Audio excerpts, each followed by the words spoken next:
ఫ్యాప్ సభ్యులందరికీ శుభాకాంక్షలు. ఈరోజు ఈనాడు పేపర్లో నచ్చిన వైద్యుడితో చికిత్స ఆగస్టు నుంచి రాష్ట్ర వ్యాప్తంగా సంజీవని అనేటువంటి ఫ్రంట్ పేజీలోనే ఒక న్యూస్ ఐటెం పడింది. లోపలికి వెళ్తే రాష్ట్రంలోని అన్ని ఆసుపత్రులు ఏఎన్ఎం నుంచి సూపర్ స్పెషాలిటీ వైద్యుల వరకు ఒకే నెట్వర్క్ కిందకు వస్తారని ముఖ్యమంత్రి చంద్రబాబు ప్రకటించారు. ఇది నేను దాదాపు 2 సంవత్సరాల నుంచి ఈ సంజీవిని అనే ఒక ప్లాట్ఫారం ఉంది. అది కేంద్ర ప్రభుత్వం స్థాపించింది. తద్వారా ఇప్పటికీ 20 లక్షల మంది వైద్యం పొంది ఉన్నారు. ఇది నేను సంవత్సరం క్రితం చెప్పాను.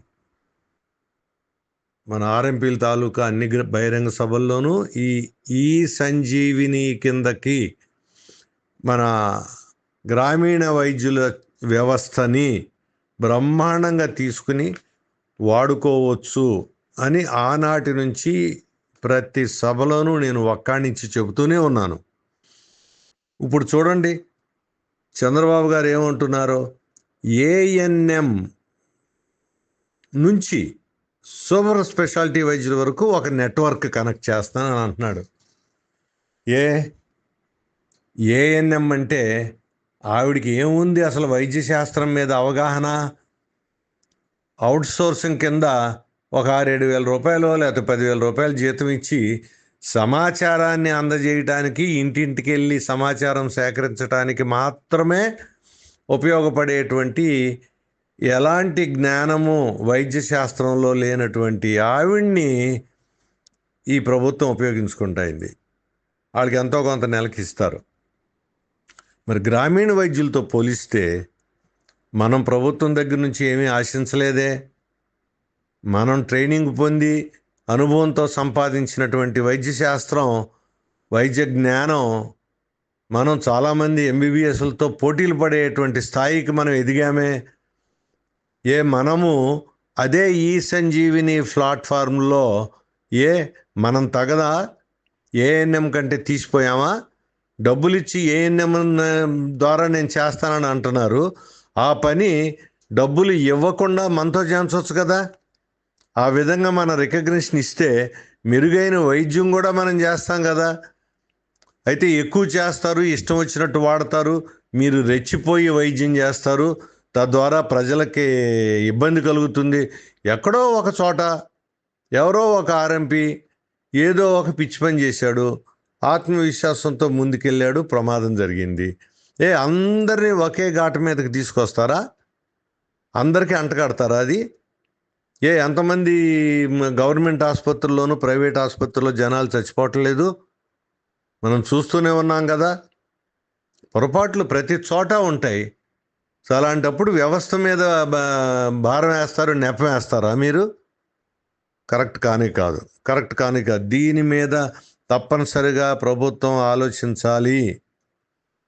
ఆలోచించేటట్టుగా మన గ్రామీణ వైద్యులందరూ పరస్పర విభేదాలు, నేనా నువ్వా, ఈ నాయకత్వం మీద ఉండేటువంటి మోజుతోనూ వాళ్ళ యొక్క బ్రతుకు తెరువే ఈ నాయకత్వాన్ని ఒక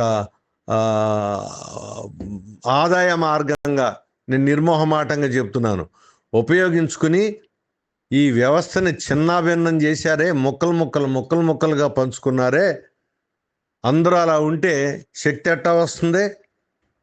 వాళ్ళు చూడండి, మోదీ గారు ఎంతో బలమైన వ్యక్తి, బలమైన నాయకుడు.